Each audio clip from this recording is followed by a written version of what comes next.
Welcome back, guys. This is Sid Schumann from PlayStation Blog. I'm joined by Matt Higbee, creative director on PlanetSide 2 for PS4. So, Matt, PlanetSide 2, I know this has been big on PC for quite some time. Yes, sir. But a lot of console folks, a lot of PS4 owners haven't had a chance to play this one.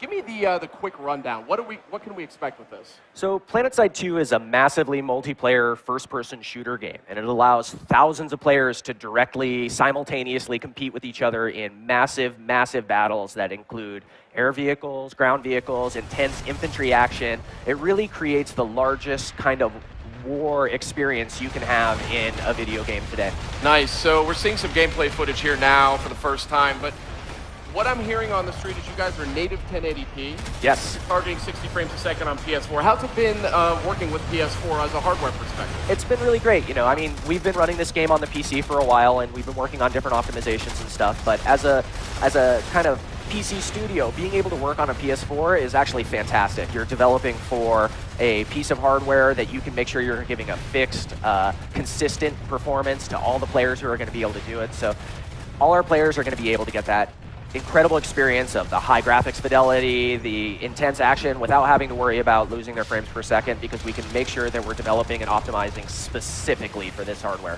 Outstanding. So PlanetSide 2, known for having massive player counts. Tell me a little bit about just sort of the scale and the scope of these battles. Yeah, I mean, you can kind of see here some examples of some battles. You have fights in PlanetSide 2 that can rage for hours, and in some cases for days, with hundreds of players fighting. And just the kind of battles that you see in a combined arms game like this, where there's vehicles and the infantry, aircraft all fighting at once, are just unbelievable. And it's really, really amazing to see the level of team play, organization, coordination that players go through to be able to be successful in a game like this. And PlanetSide 2 is a persistent game, too. So unlike a lot of other shooters where you might be playing for 15 minutes and the match is over and you get a loading screen and you're restarting on something brand new, in PlanetSide 2, you fight over a piece of territory, and once you capture it, you own it, and now you're defending it against other players. So it is a non-stop, persistent war of attrition, of moving back and forth and pushing the battle lines forwards and back. It's completely driven by players, 100% PvP, and it's just an experience that's honestly unrivaled, I think, in console gaming and in PC gaming. Cool. So the game is free to play on PC and now on PS4. When it comes out, I guess you guys are targeting late this year? Yeah, right now we're targeting 2014. And the biggest effort that we have left right now is we have the game running fast. We've got it running optimized well for the hardware.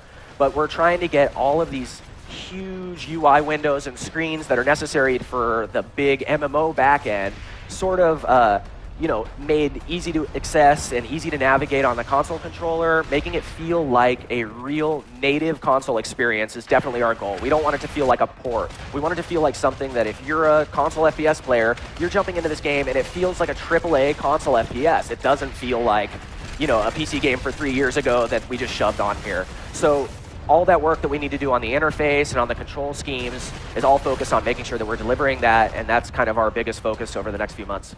Outstanding. So, game is actually free to play. Yeah. And on PS4, you won't have to have PlayStation Plus to actually go online with this. It kind of skips that. So, tell me a little bit about what players can expect when they actually get PlanetSide 2 on PS4. Are they going to get the full sort of array of content that you guys have pushed out on the PC side? Yeah. So, I mean, we launched this game in October of 2012. So we've been running the live game now for a little over 18 months. And over that time, we've been putting in tons and tons of updates, bug fixes, optimizations, additions that players have wanted, little UI quality of life stuff, and all that stuff whole hog goes into the PS4.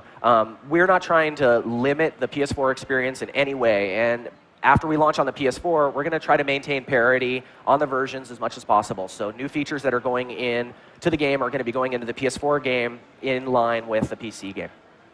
Now, obviously, on PS4, the DualShock 4 has a lot of different features, internal 6-axis motion sensor, the touchpad, the light bar. Are you guys going to tap in any of that for PlanetSide 2? Yeah, I mean, right now we're taking advantage of, like, the touchpad. We're using that a lot for doing navigation on things like our map. It's really cool to be able to use the pinch and drag and swipe functionality to kind of navigate on that. So we're working on those kind of things. And, I mean, the 6-axis control is really cool for flight models, so we have that built in so you can use it to fly. And there's so many things that open up. A lot of times players will ask, like, oh, are people going to be at a disadvantage using a controller? And it's like, have you seen people playing FPS games with the controller? They're really good. And in so many cases, you have advantages like that 6-axis for being able to fly and move in 3D. That's a really cool controller that gives you a really strong controller advantage that you don't get on a PC. So to me, it's a wash, and I think that the players who are playing on the console are going to have just as awesome of an experience as anybody playing on the PC. Now, the game has a lot of depth. There's a lot of vehicles. There's a lot of character classes. Just give me like a high-level look at what players can expect. I, from my own experience back in the PC days, played a lot of tribes. I know in some ways this has some similarities or sort of a spiritual successor in ways. Tell me a little bit about what we can expect from this. Sure. There's 3 different empires in the game. Each one has access to unique weapons and vehicles, and they kind of have their own style of the way that they play. And, you know, they kind of blend into each other, but then they have distinctions in the way their specific stuff works. Like, for instance, New Conglomerate has more beefy vehicles that do a little bit more damage, take a little bit more damage, but they don't have as much finesse and speed. So when you're fighting against that empire, you just play a little bit differently. And it depends on which empire you're using and the advantages and disadvantages that you want to have there. So each one of the empires, pretty unique. They have a unique vibe, a unique feel. If you're like into sci-fi and you want sci-fi feeling weapons, we have an empire called the Vanu Sovereignty that's very much based on alien technology, plasma weapons, hover tanks, and that kind of thing. So that will kind of scratch that itch for you. But if you want more of like a modern military vibe, the Terran Republic has more of that kind of stuff. It feels very like a contemporary modern military feeling. Yeah, so I mean, there's something for everybody there. And then there's hundreds and hundreds of hours of advancement under each one of the different character classes. There's 6 character classes. There's about a dozen vehicles that you have access to. All of these things have the way for you to personalize your role and your kind of profession within that class, within that vehicle, very deeply. The way that you would expect from an MMO. You know, that level of personalization and customization is all here in this AAA shooter experience, kind of backing it up. Now, here's a key question for you. What's your personal favorite character class?